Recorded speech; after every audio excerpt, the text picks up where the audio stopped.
Hi, welcome to Chapter 2. Today we'll be discussing research methods, but more specifically we'll be talking about how we apply methodology to the study of psychology. So of course we'll go over our learning objectives for today. First we'll discuss the scientific method as an overall approach to systematic observation. Then we will describe the 5 main research designs and their advantages and disadvantages. Then we'll understand guidelines followed for both human and animal research. We'll understand how to find a scientific research article. And we'll learn how to be familiar with these 2 types of statistics, descriptive statistics and inferential statistics, and how they are used in interpreting results of a research study. Why do we need research design? So to hammer home the point that I made in Chapter 1, we need research design to prevent bias. Everyone is biased, and ideally research design should prevent that. And a fantastic and upsetting example of this is something called facilitated communication. Now, your textbook briefly describes facilitated communication, but it doesn't go into too much depth. So I would recommend at this point maybe pausing the video and watching this YouTube link, because it's a pretty good in-depth look at facilitated communication, and it even interviews some of the facilitators. But so just to give a brief explanation for facilitated communication for those of you who might not watch the YouTube video, facilitated communication was built on the idea that children with nonverbal autism, children who could not speak, might be able to communicate in other ways. They might be able to communicate their needs through a facilitator. So facilitators would believe that their hands would be guided by these children with nonverbal autism so that they could then understand what the child needed or wanted. But after, this facilitated communication was in place among behaviorists and among counselors who worked with children with autism for a long time before somebody actually did the methodological research design to figure out and kind of prove facilitated communication false. That if you show an image to the facilitator and an image to the child with nonverbal autism, and if they're different, the facilitator will communicate the image that they saw every time instead of the image that the child saw. So the child was not directing the communication at all, it was the facilitator. But the sad part of all of this was that unfortunately, the lack of research design before facilitated communication was implemented widely among this population. That actually led to fallacious abuse allegations. So facilitators believed that children in their care were being abused by their parents. And it actually led to a few cases where parents lost their children because facilitators were able to go to court and say, the child told me this long string of abuses. But really it was a facilitator who'd gotten the idea in their head and then exaggerated it and escalated it to that kind of point. So unfortunately, the lack of research design before implementation had some disastrous consequences for something that was entirely well-intentioned. And again, that just really, it's a great example of why research design is so important and why, especially with a vulnerable population, we need to make sure that we are employing that rigorous methodology. So when we talked about facilitated communication, and when you hopefully watched the YouTube video, which principle of scientific thinking that we went over in Chapter 1 was overlooked? And now I'm going to talk slowly while you think about it, and maybe provide a small pause here, or you can pause me yourself. So the list of principles is ruling out rival hypotheses, correlation versus causation, falsifiability, replicability, extraordinary claims require extraordinary proof, and Occam's razor. or keep it simple, stupid. So the first principle that was overlooked was ruling out rival hypotheses. Facilitators did not consider that the communication was not child-directed. The facilitator communicated information was a rival hypothesis that was not considered or ruled out, and that turned out to be the correct hypothesis, or the correct way that things were happening. The next principle was extraordinary claims. It is a very nice idea that children with nonverbal autism are just able to communicate in a different way, and that language and verbal language is the thing that's difficult for them. But unfortunately, that is an extraordinary claim, that they can't communicate, verbally or through some sort of other language like sign language. But they didn't find extraordinary evidence. In fact, they used no evidence before kind of coming to their conclusion. So again, it was this extraordinary idea of, well, we've solved a problem where we weren't able to communicate with these children before, and now we can. But unfortunately, again, they did not have the extraordinary evidence to back up their extraordinary claim. So your textbook wants to distinguish between humans having kind of two modes of thinking. We think intuitively and analytically, and often these things actually kind of can work in tandem with each other as well. So when we use intuitive thinking, we're using something called heuristics. Heuristics are mental shortcuts to streamline our thinking and help us make sense of the world. We form patterns, we form, connections in our brain between two concepts. Again, these are just mental shortcuts that make our thinking more efficient. This intuitive thinking is also helpful, but of course it can lead to mistakes when we make judgments maybe too quickly. Analytical thinking is a little bit slower. It's more reflective. Again, it's analytical, but it can also lead to overthinking. So I like the example in your book of a time when analytical thinking can actually lead to overthinking. They said that if you pose the question to Germans and Americans, which city is larger, San Diego or San Antonio, Germans are more likely to get it right than the average American. And that's because Germans rely on their heuristics and their intuitive thinking and say, hey, I've heard of San Diego, I haven't heard of San Antonio, so I'm gonna say San Diego. Whereas Americans, we've heard of both of those cities, and maybe we can reflect on, maybe we've been to San Diego, or we generally know the population there. But we're more likely to get that wrong because since we've heard of both of the cities, we might not totally know which city has a larger population because we're using that analytical thinking. We're slower and more reflective about it, and Americans are more likely to make incorrect judgments. But of course, analytical thinking is more important in research than intuitive thinking.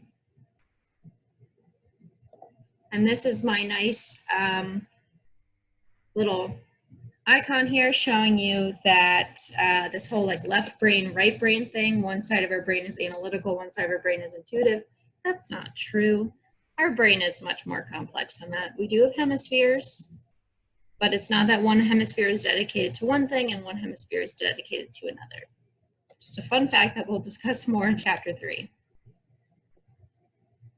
So unfortunately, in this day and age, biases are getting more difficult to avoid. And I really recommend, this is a YouTube link to a TED Talk. It is not required, but it's all about how browser and social media preferences. So the fact that the way we get information is becoming more attuned to our wants and needs and biases, kind of makes them more extreme and makes our views more extreme because we only start to see the information that we want to see or that we already agree with.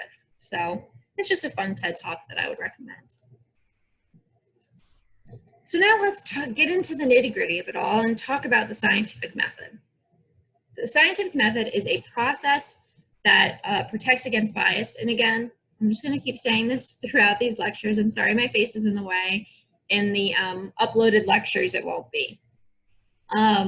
There is no single scientific method. Instead, the scientific method is a toolbox of skills designed to prevent errors in judgment. All methods do have one thing in common, and that is that they use testable hypotheses. Again, we talked about that very briefly in chapter 1 as well. So there are 5 major research designs, and we will discuss them in depth, and we will also talk about the pros and cons of each. The first is naturalistic observation, then case study, then self-report and survey, correlational designs, and experimental designs. Before we discuss the different research designs, it's important for us to talk about reliability and validity and to define these two concepts because they are important when we consider the different types of designs. So reliability is simply the consistency of a measurement. Is the test kind of consistent within itself? So there's different types of reliability. The first reliability is test-retest reliability. So this is that people will have consistent responses over time on the same measure in the same conditions.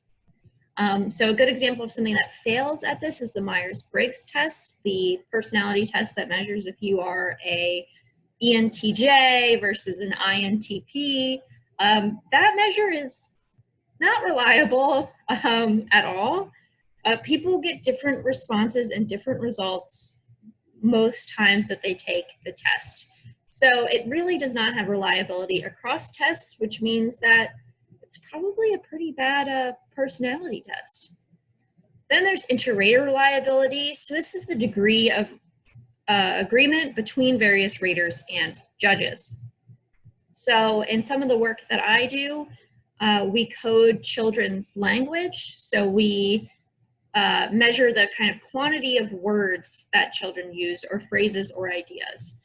So when we do this, we have transcripts of these dialogues that children are having with their parents. And what you need to do is then have multiple raters code each of the types of words and then compare 2 raters to each other to see if they actually agreed on what they were rating. So inter-rater reliability is incredibly important in any sort of science where you have, or any sort of measurement that relies on people's ratings and judgments of a behavior or a vocabulary or anything like that. So validity, instead, is the extent to which a measure assesses what it purports to measure. So again, this is just, is the measurement, are the questions, is this actually getting at what we want to answer? And I like the example the textbook gives that when we ask whether or not we should kind of trust lie detector results, what we're really asking about is a lie detector valid? Does it have validity? Because some people say that a lie detector test doesn't actually measure whether or not somebody is telling the truth or not. It has a lot more to do with emotional arousal. And emotional arousal, of course, is related to lying, but isn't lying itself. So the lie detector test, thus, is unlikely to be valid or have validity. Now, there are 2 types of validity.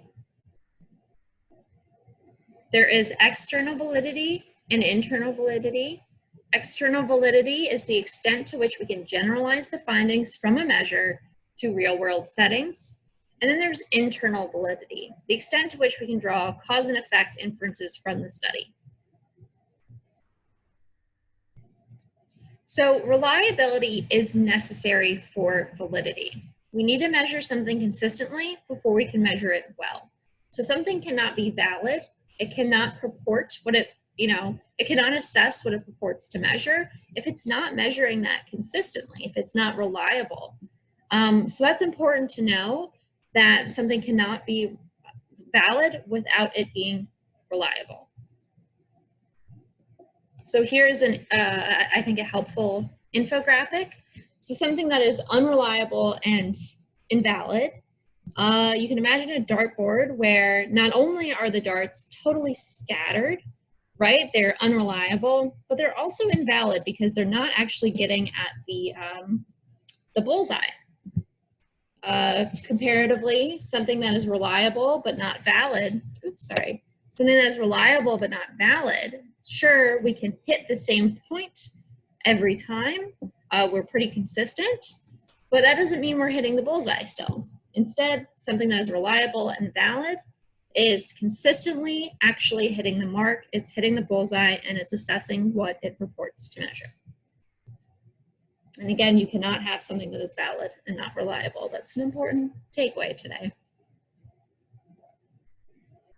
So now we'll discuss random selection, which is really key to generalizability. We can't make any claims about the general population unless we have actually achieved random selection. And the idea of random selection is that every person in the population has an equal chance of being chosen to participate.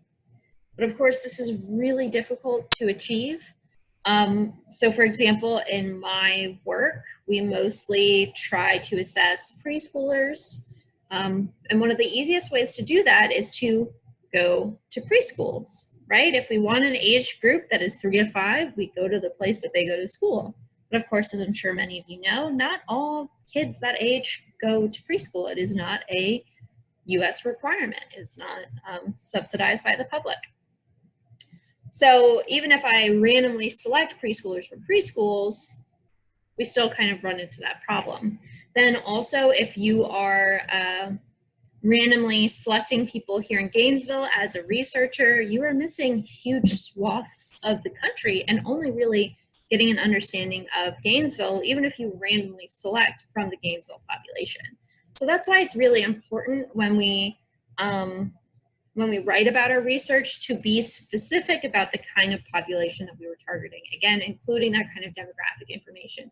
It's important to know what age group we're assessing. Again, a lot of social science studies happen with college students who are not particularly generalizable. You know, you want to say the level of education the participants have, income level, the type of city they're in. All of that is incredibly important, and it's really difficult to achieve a true random selection. Even harder to do that globally. I think that would be near impossible.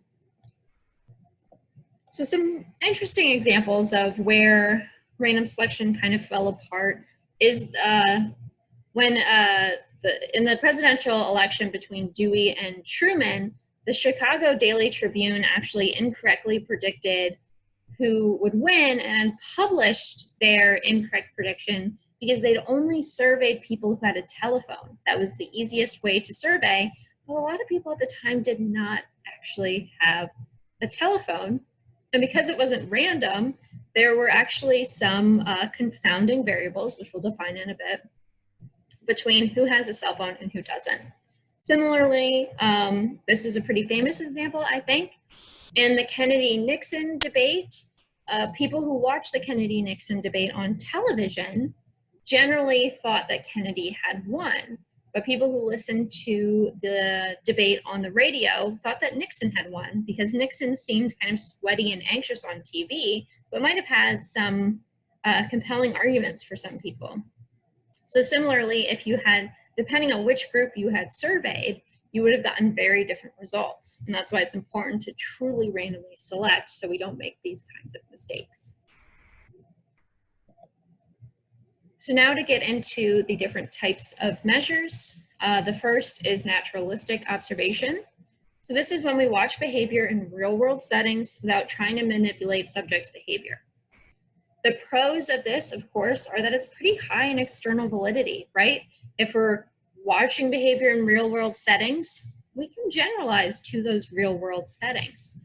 But of course, a con of this is that it's pretty low in internal validity because we don't have much control over the variables, right? And it's hard to ask a lot of questions in this type of setting. It's hard to ask questions about cause and effect, about relationships when we're just doing naturalistic observations. Additionally, people do know that they are being observed, so naturalistic observation is not perfect. And of course, a naturalistic observation doesn't allow us to infer causation. Even if we're observing somebody's behavior, we can't necessarily say what is causing their behavior just from observing them in the environment.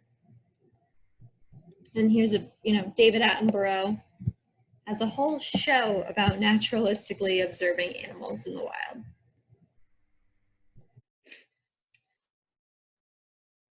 The next research design is a case study. So a case study is when a researcher or researchers examine one person or a small number of people over an extended period of time. So there are a few pros to this, including existence proofs. So case studies are good for showing that something does occur. Say that there is some rare medical diagnosis.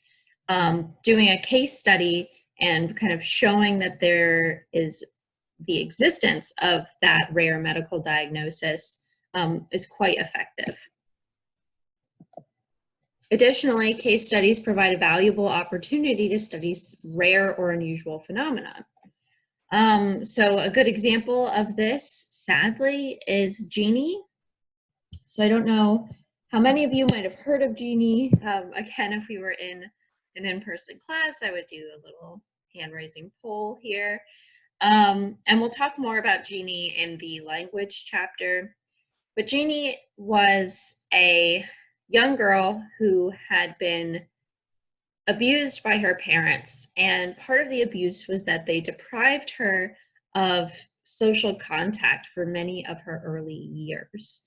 So she was basically locked in a room by herself for, most of her day, if not all of her day, for the first several years of her life. So Genie ended up being a case study, whether or not we find that ethical or not, that she became a case study of how language input works with young children, and whether or not the brain stops learning language if you don't learn it by a certain time. So that was sort of Genie's contribution to science there. Sorry, I have a cat trying to crawl on me. And again, a case study can offer insights that will lead to a larger scale study. There are, of course, cons to a case study, which I'm sure you are all aware of. First of all, it doesn't allow us to infer causation, right? A case study, it's really difficult to parse out whether or not a behavior or a phenomenon that we're observing is because of the specific factor that we're interested in, or all of the other components that make up a person. If you don't have a large sample size, it's difficult to statistically parse that out. So again, Genie is a good example of that. She was able to learn some language later in life, but was always sort of stunted. Some people could make the argument that that's because she didn't have enough language input, but also you can't discount the amount of physical and emotional mental abuse that was also present in her home. We can't actually infer much because we don't know if it was the language input compared to the other environmental factors. And again, there's low generalizability. Makes sense, right? That a case study doesn't really tell us much about the general population. But of course, a case study is helpful for generating hypotheses, but it is very limited for testing them. Another TED Talk, I just think this is another fun one if you want to learn. This is a good example of a case study and a little bit of naturalistic observation too. Deb Roy is a language researcher, and he installed cameras in every room of his home so he could statistically analyze his young daughter's language learning. And he ended up doing a lot of really interesting statistical mapping of, what sounds she was reacting to while she was making her own speech sounds, or what other environmental factors there were. So it's a really, again, it's a really good example of how a case study can be quite effective for learning about a specific phenomenon. Next are self-report measures and surveys. In a self-report measure, we are asking people about themselves and others. So of course, some pros here, it's easier to administer than a experiment. Of course, there are self-report measures for things like personality, beliefs, attitudes, behaviors. These generally work well, and you see a lot of these types of self-reports in the social psychology field. And again, generally they are, if the surveys are made well, they can be good measures.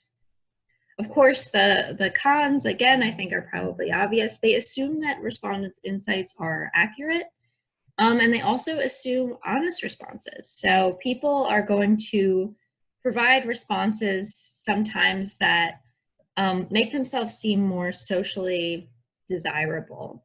So if you are taking a self-report survey about your level of morality, and there are questions about how, you know, whether or not you would save somebody who jumped in front of a train, or how often you pick up litter on the street. Those are things where probably people don't do those as often as we would like other people to think that we do, right? That we would like to think, and we would like other people to think that we would always, you know, jump in front of the train and do something heroic, and we want everyone to believe that we're the type of person to pick up litter whenever we see it. So we might over-exaggerate our goodness and our morality because that's more socially desirable. Even though a survey is pretty anonymous in science, that doesn't mean that people are going to respond to them in that way, understanding that people won't actually judge them at all. So yeah, people distort their responses so they're seen in a positive light, and also so that they can achieve certain goals. If you are looking for a certain diagnosis, sometimes people pick the survey response measures to that fit what they want to be diagnosed as. So that's why it's important to include response sets to determine the internal validity of items. So you can actually include certain questions in order to control for that skewing that happens with the positive social, you know, social desirability will drag people's responses to a positive, in a positive way. So you also need to include other types of questions in order to kind of parse that out. So to avoid biases in people's ratings of themselves, you can have others rate them instead.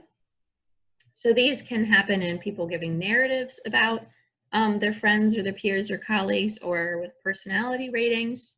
Additionally, this is how teaching and professor evals work, right? To evaluate my qualities as an instructor, you will all evaluate me at the end of the semester. So there are two effects that happen when other people rate their peers, colleagues, supervisors, etc. And of course, there are biases here too, specifically to the halo effect and the Horns effect. So the halo effect is when ratings of one positive characteristic influence ratings of another.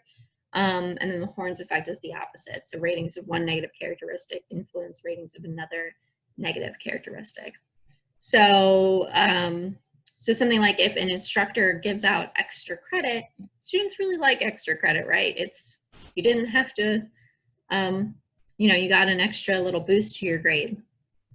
But because of that positive influence or that positive factor, that can kind of spill over into other ratings. So students might end up rating a professor as higher on funniness, higher in organization, higher in how well they convey information to the students, even if they aren't necessarily better at those things than a professor who did not provide extra credit. And again, similarly with the Horns effect, I know that in the fall and spring semesters, there are these coordinated midterms and finals. and I know the students don't like them. So I think sometimes the horns effect comes into play where students rate professors and instructors a little bit lower because they didn't like the mandated exam style, which is something that's a little out of our control. But I understand it's frustrating for us all.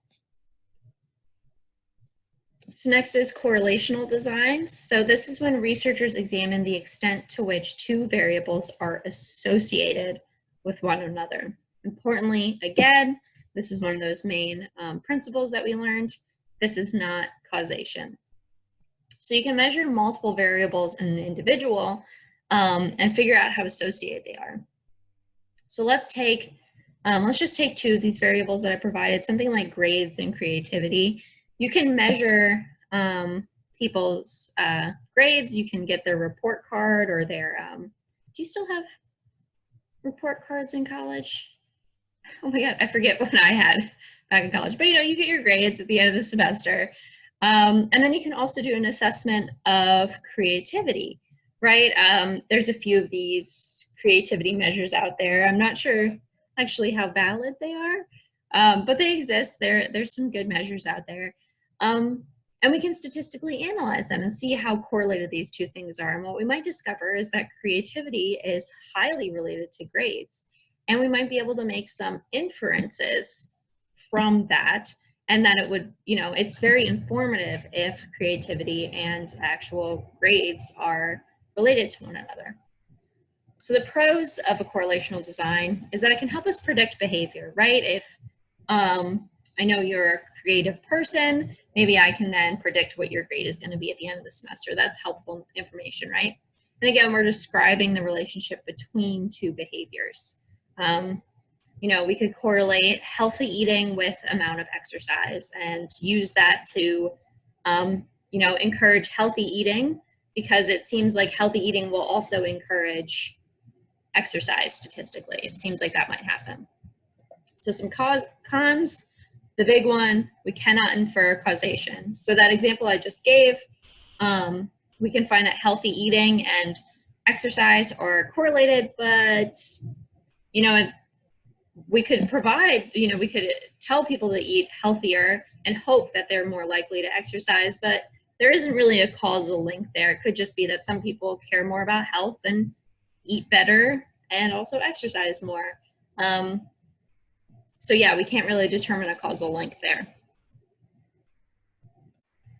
So now we'll discuss the different types of correlations, or the different values they can have, and the scatter plots we use to visualize them.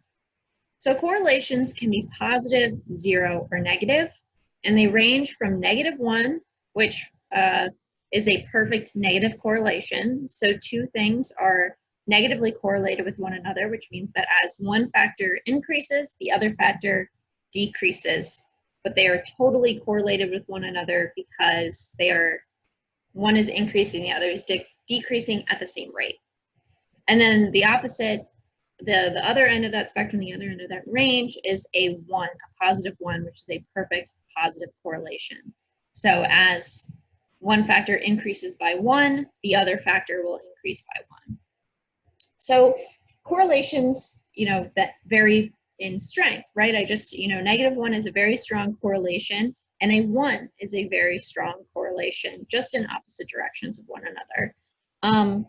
So here is an indication of a strong correlation. What this means, again, is that these two things are increasing at a similar rate, and they're highly related to one another. So a good example of this would be something like height and weight, I think, would be a good positive correlation.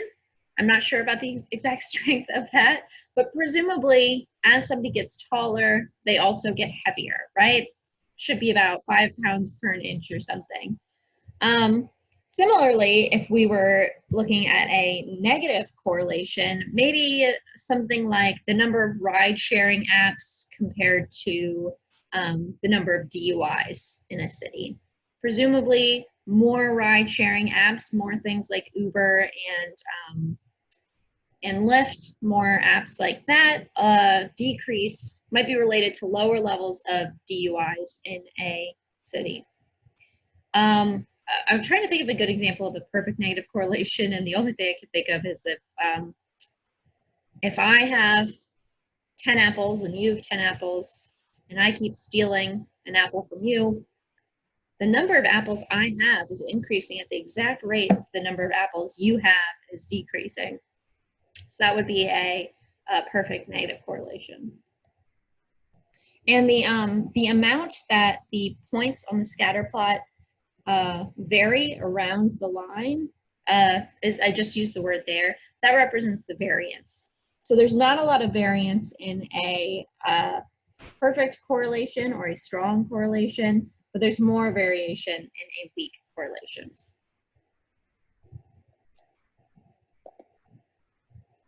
There are also illusory correlations. So this is when the perception of a statistical correlation between two variations.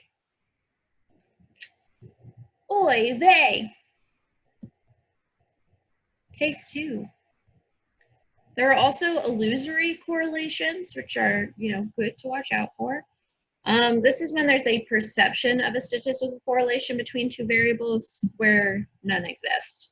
Again, remember that patternicity we talked about before. So a good example of this is that people with arthritis believe that joint pain increases with rainy weather, yet there aren't really many studies that show that joint pain and rainy weather are associated. They aren't really actually correlated with one another. Superstition is another good example. How many people who are listening to this right now, wear a certain outfit or put on a certain jersey whenever their favorite team is playing, right? It's not related to the outcome of the game at all, but there's a perception of a statistical correlation there where none really does exist.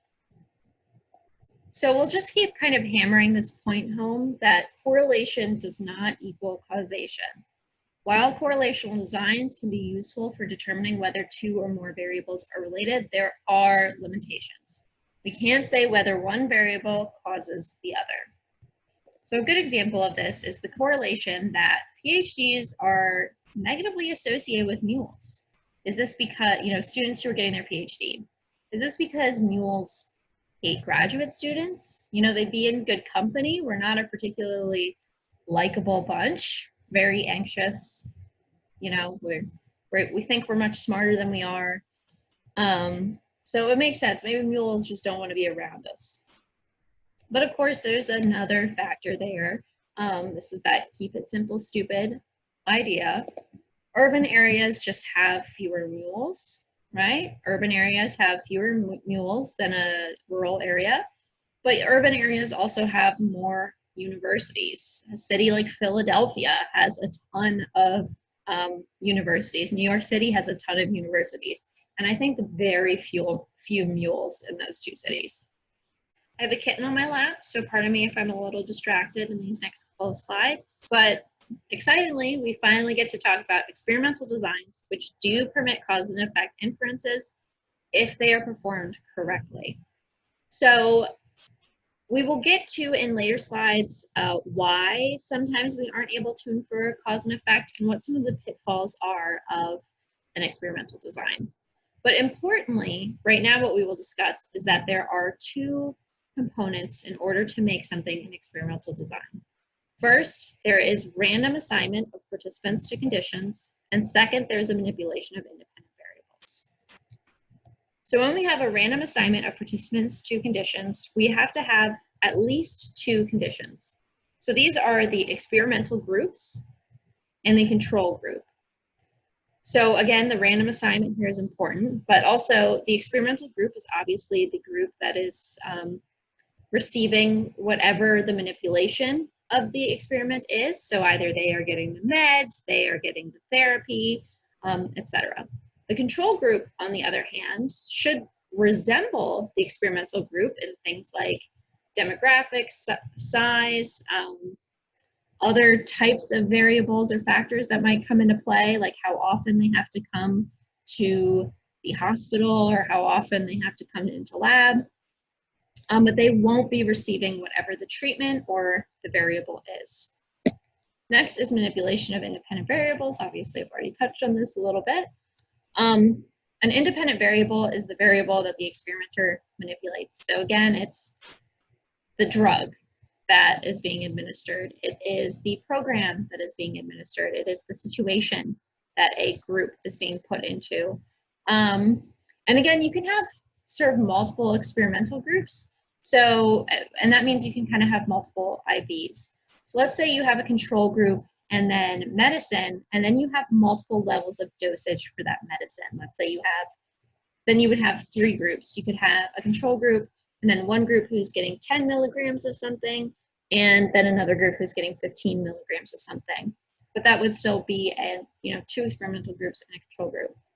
Second is the dependent variable. So this is the variable that we measure to see whether the manipulation has produced an effect. So whether or not what we were, inputting into the scenario produced an effect. Again, if we are looking at depression and we are looking at a new drug to treat depression, do participants in the experimental group decrease in depression statistically more than the control group? So there are some pros and cons of an experimental design. The biggest advantage, again, is that it does allow us to infer causations, and there is high internal validity. The disadvantages are mostly that there's low external validity. Of course, this depends on the actual experiment itself. So for something like a drug trial, there probably is a little bit higher external validity. But in psychology, where we're really interested in the brain and behavior and the mind in normal settings, it's hard to kind of compare the lab setting that these experiments typically take place in and the real world. So there's low external validity in a lot of these psych studies. Additionally, experimental designs are more costly than the other designs, if that's surprising to you. So there are a few pitfalls to experimental designs that make it so that we can't necessarily make those cause and effect inferences that we would like to make with an experimental design. The biggest pitfall is that there are often confounding variables. So a confounding variable is any difference between the control and experimental group other than the IV. So a simple way to understand this, I'm not going to use exactly what's in this diagram, but let's say we have a drug that we are testing and we are interested in its efficacy on speed of recovery from a disease. And let's say we have a control group and an experimental group, and we end up finding that the experimental group, the group that was administered the drug, did recover faster. That's fantastic. However, maybe afterwards we discover that the control group actually had significantly more older adults than the experimental group, and that maybe the fact that the one group was older might have been the variable that was causing the difference in recovery time instead of the drug administration. And now that's a simple example, but there's also more complex ways that experiments can be, an experimental design can be significantly different than what we're administering to a control group, especially if we are doing an experiment that has more to do with behavior modification than something as simple as drug administration. So say we want to target maternal reading practices, and we train one group to read more with their children than the other. There are a lot of other factors that go beyond maybe like sex of parents or age of parents that might have to do with other behaviors that come about when we ask parents to read with their children more. That might have less to do with that experimental manipulation of book reading and more to do with other confounding variables. Additionally, there is the placebo effect. So sometimes there's an improvement resulting from the mere expectation of improvement. So say we give a drug to the experimental group and no drug to our control group, and because we gave a pill to the experimental group, they expected to see a change and an improvement. So the way to avoid this is to do a blind design where you don't tell either group which group they're in, and this is where the idea of a placebo pill comes in. You would give the control group a placebo pill, so they are still receiving a pill at all, and the experimental group receives a pill that actually has some sort of component in it or factor that would have an effect. So that way, both groups could have the potential of expecting improvement because they both received some sort of pill, but they are blinded to which group they are in. Additionally, there is something similar called the nocebo effect, where people might expect harm. So maybe some people are afraid of medication, or they know something is an experimental drug that hasn't been widely tested yet. So they might actually expect negative results instead of positive. So they have an expectation of harm. So this is really the opposite of the placebo effect. There's also the experimenter expectancy effect. So when a researcher's hypotheses unintentionally bias study outcomes. So potentially, let's say we're doing a weight loss drug, and the experimenter, whenever they're with the experimental group, is really enthusiastic and happens to drop more hints about, good diet plans or exercise regimens, and they are unintentionally discussing weight loss mechanisms with the weight loss experimental group than they would with the control group. So the solution to this is to do a double-blind design, where neither researcher or participant know experimental or control group. Again, there are some studies that this is easier in than others. Ones that have to do with behavior and behavioral training might be a little bit more difficult to actually fully blind that both ways. There are also demand characteristics. So sometimes there are cues so that participants can guess the researcher's hypotheses.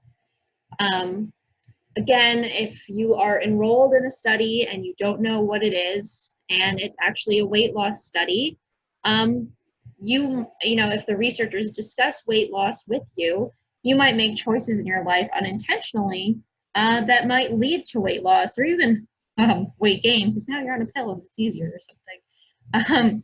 So you might end up kind of guessing the researcher's hypothesis and then changing your behavior based on what you're expecting from the experiment. So the solution to this is to kind of have a cover story about the purpose of the experiment and to maybe have distractor items in your experiment to prevent participants from changing their behavior just because they are in an experiment and know the goal of the experiment.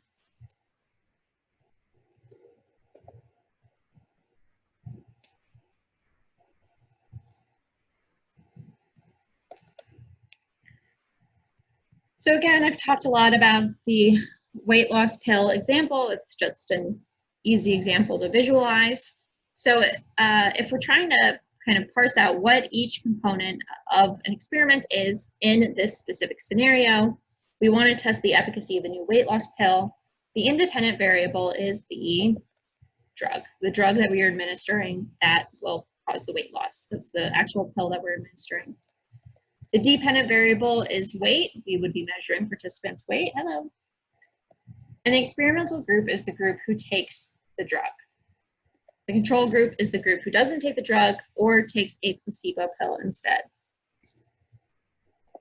So now we'll move away from research design and discuss ethical issues in research. So I'll start with kind of a small, easy thought experiment to ask you whether or not you think it's ethical to introduce someone to and get them addicted to cocaine in order to study the effects of addiction. So I think we could all be on the same page and say that no, that is not ethical. It would not be ethical to introduce a cocaine addiction into somebody's life for the purposes of studying addiction. But how do we feel when it is a cat instead? That still feels pretty wrong, right? Cats are our friends. I have 4 of them in my house right now. But then how do we feel about rats? So currently in the state of research today, we do these experiments all the time. Rats are our guinea pigs. So actually in the psychology department in the behavioral cognitive neuroscience area, this is a huge component of the research that is done there. They get rats addicted to cocaine all the time, and then they euthanize them and study their brain structures. And their work provides really important findings in decreasing addictions in humans, but it does raise that ethical question of whether or not it's okay to get a rat addicted to cocaine and kind of study the ravages that happen from that.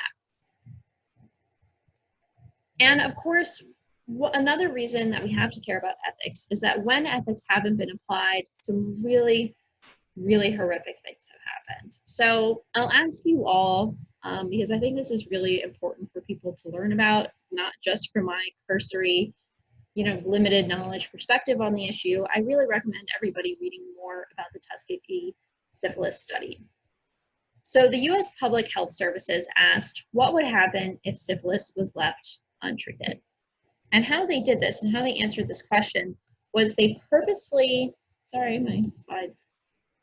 They purposefully did not inform African-American men in the Tuskegee area who were living with the disease that they had syphilis. So they never informed them that they had syphilis, and they never treated them for syphilis. They also prevented them from receiving treatment from other people, and they actually lied to a lot of these men and told them they had something called bad blood.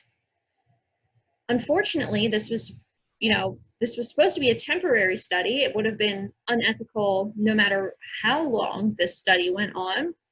They actually ended up allowing this to go on for decades, that these men ended up suffering and dying over the course of these decades because of a disease that was treatable at the time. And some of these men's wives also caught the disease and unnecessarily suffered and died for a study that, again, not ethical and ultimately not necessary.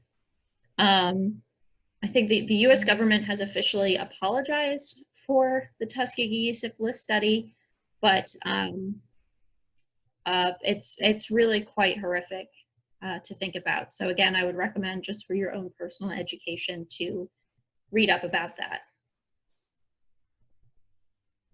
So how do we kind of prevent ethical violations of that magnitude? How do we even prevent ethical violations on a smaller scale, right? How do we prevent parents from putting their children in slightly dangerous situations because they wanted money? That happens too. So how we do that is that we use ethical regulation. And to do that, we use the Institutional Review Board. So the Institutional Review Board are the watchdogs of science. They review all studies before they can be implemented. Every single one. Every university has an IRB panel. In fact, UF has multiple that you have to submit through. Since I do child research, our IRB is extra difficult, but it's important. So they insist on a few guidelines. So first, informed consent. Participants should be fully informed of the researcher's purpose, duration, any potential risks, discomfort, or adverse side effects. And then participants should also be able to enter the study voluntarily, and they should be able to withdraw at any time. And the goal here is to protect people from harm and discomfort. There's also debriefing and deception. Again, there are times when deceptive techniques are kind of necessary to get at, to answer the questions that we want to answer. So when deceptive techniques are used, participants should be informed about the deception as soon as possible. Participants should not be deceived about research procedures that may cause them harm. Once the study is over, participants must be debriefed on what the deception was and why they were deceived. Yeah, so this funny little comic, don't do that. Don't poke people's brains. That's common sense, right? The IRB would definitely say, no, you're not allowed to poke a brain. So now we'll discuss ethical issues in animal research. And this is really controversial. Again, our department, our area, some areas in our department use animal research all the time. So there is another committee along with the IRB called the Institutional Animal Care and Use Committee that does try to monitor and consider these ethical issues. So there's important considerations when we're talking about animal research. First, is the procedure we're doing invasive versus non-invasive? Is there harm being done to the animal? So part of the problem here is that sometimes what we're doing to the animal is creating lesions in their brain. Scientists are putting them under, cutting out a chunk of their brain, and then watching their behavior afterwards. Is that considered invasive, even if the animal doesn't necessarily feel pain afterwards? I don't think we do studies anymore, even though these studies did occur where people would put rats on hot plates and, you know, shock them and all those types of things. So maybe that kind of harm isn't being done anymore, but there are definitely things like lesions in the brain. They are euthanized before they get old in order to study their brains. Additionally, we have to consider housing and feeding conditions. Are they in suboptimal housing conditions? So what are the actual standards of living that rats experience? So I always think that this is again, it's a sad example, but it is an interesting example.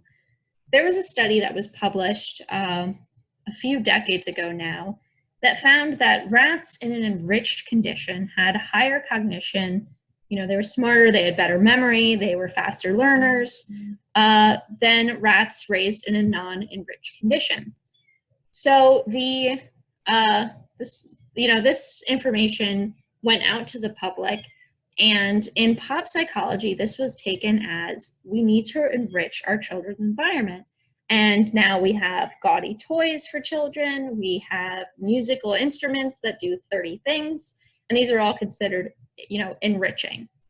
Unfortunately, the actual reality of that enriched rat study was that the enriched rats were actually just living in a style that was more similar to what they naturally would experience, whereas the other rats were deprived. It wasn't a difference between enrichment and non-enrichment. It was a difference between standard and substandard, and depriving them of a typical existence. So the rats who were raised without any room to run, with no social interaction, with no toys to play with, did not develop in the same way that a rat who was raised with other rats and toys and enough space did. And unfortunately, the phenomena of our baby needs every toy under the sun in order to help their cognitive development is already out there, and it's hard to it's hard to put the toothpaste back in the bottle. But I'll tell you right now, it's not actually good for kids to have toys that are too chaotic. If you're trying to get them to learn a specific skill, the toy should represent that skill and that skill only, and it doesn't need all the other gaudy flashing lights and music. So now we'll talk about something really fun, the statistics. So the statistics are the applications of mathematics to describing and analyzing the data from our research studies. So there's a few different types of statistics. There's two different types of statistics. First, there are descriptive statistics and inferential statistics, and we'll also discuss the misuse of statistics in this section. So descriptive statistics, again, it's in the name, describe the data. They tell you information about what the data looks like, right? What's the central tendency? What's the amount of variability that this data has? And descriptive statistics are often the first step in understanding your data. So this is the first thing you're going to look at in order to get an understanding of what the population or what the data actually looks like. Next is inferential statistics. So this is the information that tells us how much can we generalize to the population. This is where we're drawing inferences. This is where we also test our hypotheses. So some statistics are difficult to understand, which means that they're really easy to misinterpret. So statistics are often misused a lot by the media and the news. So it's important for you as consumers of information to watch out for shoddy statistics work. So when we talk about descriptive statistics, there's a few important things for us to look at. First, there's the central tendency. This is, something you've probably learned about in middle school or high school. that there are, if we want to get an idea for where the center is of our data, we can look at the mean, median, or mode. So the mean, obviously, is the average or the total score divided by the number of people. The mean is the most commonly used central tendency statistic, but in cases where you have a lot of skew, where your data isn't normal, sometimes the median is more important to look at. So this is the middle score. So if you look at this diagram down here, in the mean, we are adding up all the scores, dividing by the number of scores to get our mean. With the median, we are looking for, sorry, again, we are looking for the number that is smack dab in the middle here. Again, this is helpful when there's a lot of skew. So income in the United States is a great example of when the median is probably more informative than the mean, because we have a large amount of income inequality. If we're trying to assess what your everyday American is making, and we include somebody like Jeff Bezos or Bill Gates into that equation, they drag the mean of the average income positively. So it looks more like the average person in the US is making, let's say, $80,000 a year, when if we look at the median, kind of what that middle score is, we might understand that the median income in the country is closer to $40,000 or $50,000. And that without that kind of positive, uber wealthy person dragging cases over to, higher, that doesn't really give us the best information as the median would. Next is the mode. So this is the most frequent score. This isn't used very often, but it can be helpful when we're trying to find the most common answer to something. So let's say we asked people about what an unlucky number is. I'm sure we could get the entire spectrum of numbers. If we asked 1,000 people, we could get everywhere from 1 to 100. But most people probably say something like the number 7 or the number, I honestly can't think of any unlucky numbers. I know they exist. 13, right? That's an unlucky number. I'm not superstitious if you can't tell. The next type of descriptive statistics that we will discuss are normality and skew. So a normal distribution is a distribution that follows the bell curve. The idea being that in a given population, most people should be somewhere in the middle, right? And then as we get farther away from the middle, there should be fewer and fewer people, right?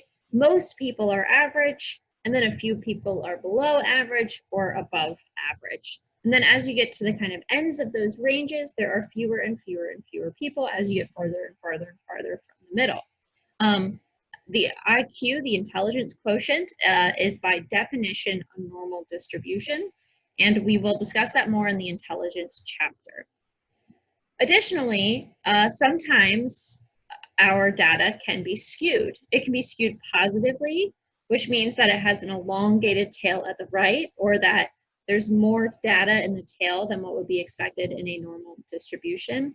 Or this means that some of our kind of positive cases are more extreme than expected. So income is a great example of this, where most people fall into this range. In fact, a huge proportion of people do. But because of these people over here, they are dragging our data to the right, and they're dragging it positively. So our data is not normal. And this is why the mean here, right, it gets dragged to the right because of these high income people. The mean would be a bad measure of the actual, average income in the country. On the other hand, there's negative skew, which is the exact opposite, right? There's an elongated tail at the left, and there's more data in the tail than would be expected in a normal distribution. Or again, there's more cases in the extreme than in a normal distribution. And a good example of that is age of death, right? So most people die later in life, but of course, and very sadly, there are people who do die younger, and we have even fewer people who die in infancy. Although I'm thinking that if this was a real graph, we'd kind of have, you know, like this, and then maybe a small bump up in infancy because of premature births and stuff like that. The next type of descriptive statistic is variability. So one way to measure variability is the range. So this is just the difference between the highest and lowest scores. But with that said, two data sets with a similar range can actually have very different distributions. And that's why the standard deviation is another important component of variability. The standard deviation takes into account how far each data point is from the mean. So instead of how widely scattered the most extreme scores are. So the larger generally the average data point is from the mean, the greater your standard deviation and thus the greater variability. So let's take, just as a comparison, these two graphs. So they both have the exact same range, right? But one has significantly less variability than the other. Sure, there are a few probably extreme outliers here, but generally most people are in the middle, and this would probably have a smaller standard deviation than this other graph, which has a much larger variability and a larger standard deviation. So now we'll jump into inferential statistics. So how we can begin to make inferences about our data is through statistical significance. So statistical significance tells us if the difference observed in our sample is due to chance alone or maybe some other factor. Typically, the factor we're interested in is, of course, the one we're studying. There's a variety of statistics used depending on the actual research design, which we won't necessarily get into right now. But generally what we're looking for is a 0.05 confidence level. This number is relatively arbitrary, but it's useful to have a cutoff point for what we consider statistical significance. And it is important to note here that nowadays 0.05 is typically not really enough, and we're looking for something below 0.01. So what that confidence level means, what that number means, is that this finding would have occurred by chance alone in less than 5 in 100 times. So that means that it's unlikely that this was due to chance, and it's more likely that it was due to some other factor. Of course, it is more complicated than this, but I encourage you to learn more about what statistical significance is exactly in more statistics classes or research methods classes.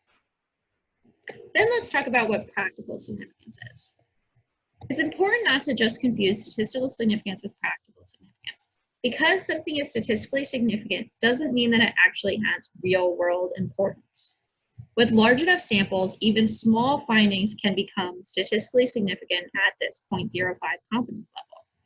With a large enough sample, this is kind of what happens. The example your book gives you is that if you have enough people, if you correlate IQ and nose size, you'll probably find a correlation that is statistically significant. But that doesn't mean that IQ is actually related to nose size.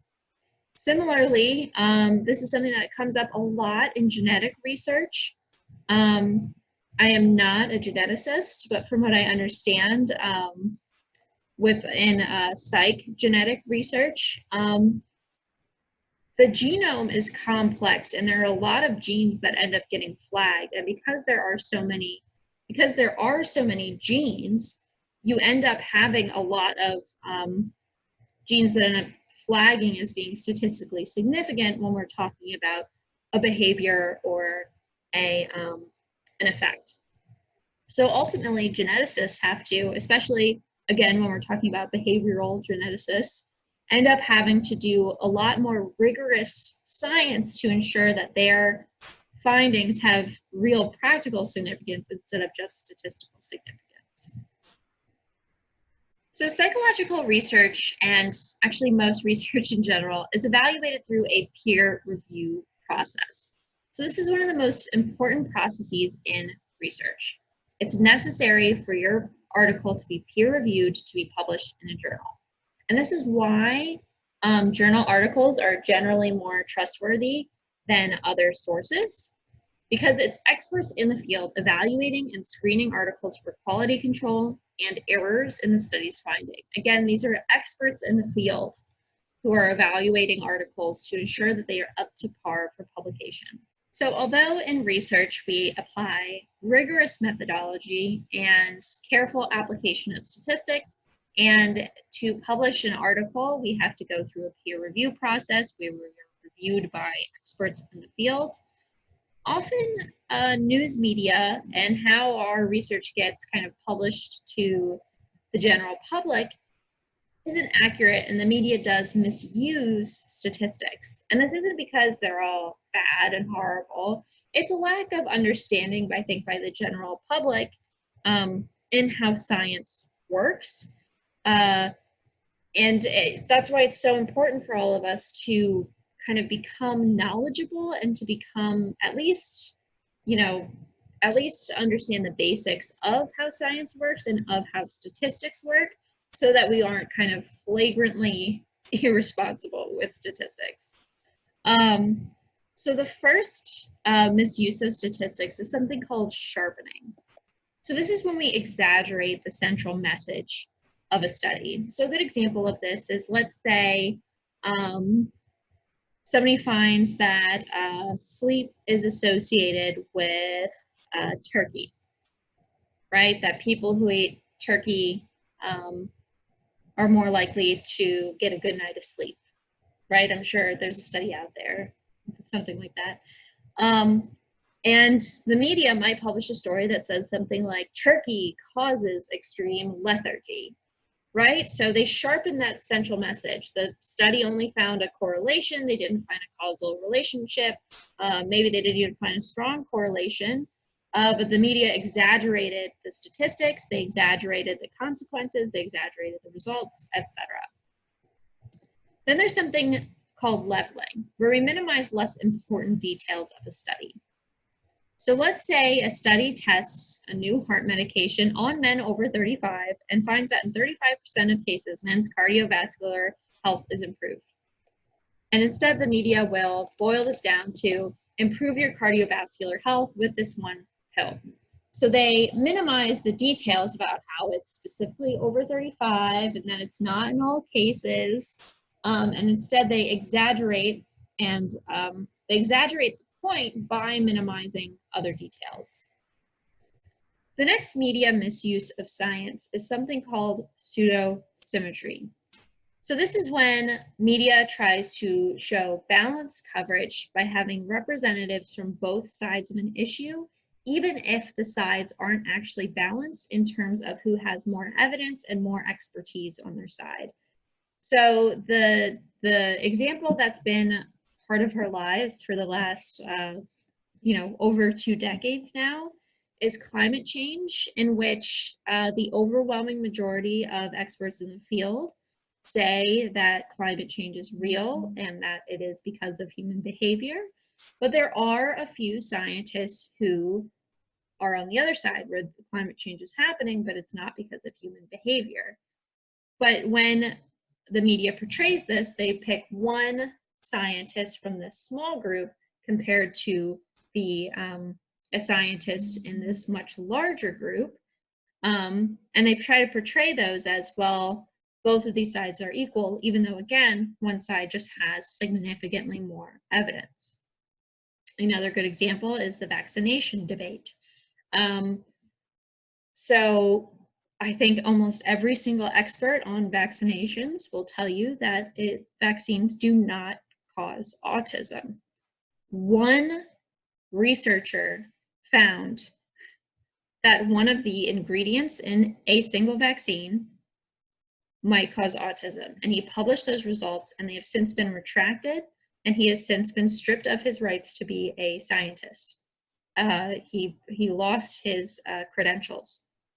So one man who committed kind of fallacious science, who again has since been stripped of his credentials, compared to all of the experts in the world. But in the media, this has become a debate of, do vaccines cause autism? And again, it's considered a controversy of, well, there's evidence on one side and there's evidence on the other, when in reality, that coverage should not be balanced. The vaccines cause autism side just shouldn't be considered in media. So some conclusions for today.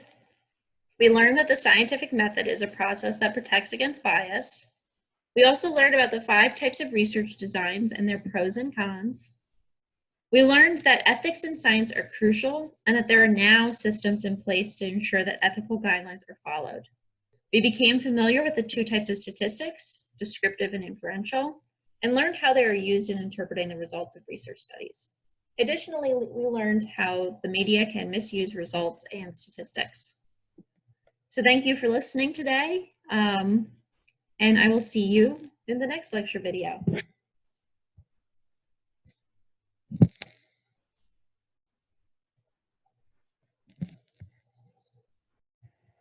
There are some pitfalls to experiments that make it so that we maybe can infer cause and effect, but sometimes there are other factors that get in the way of making that kind of a clean, this factor causes this factor. Oh, hi.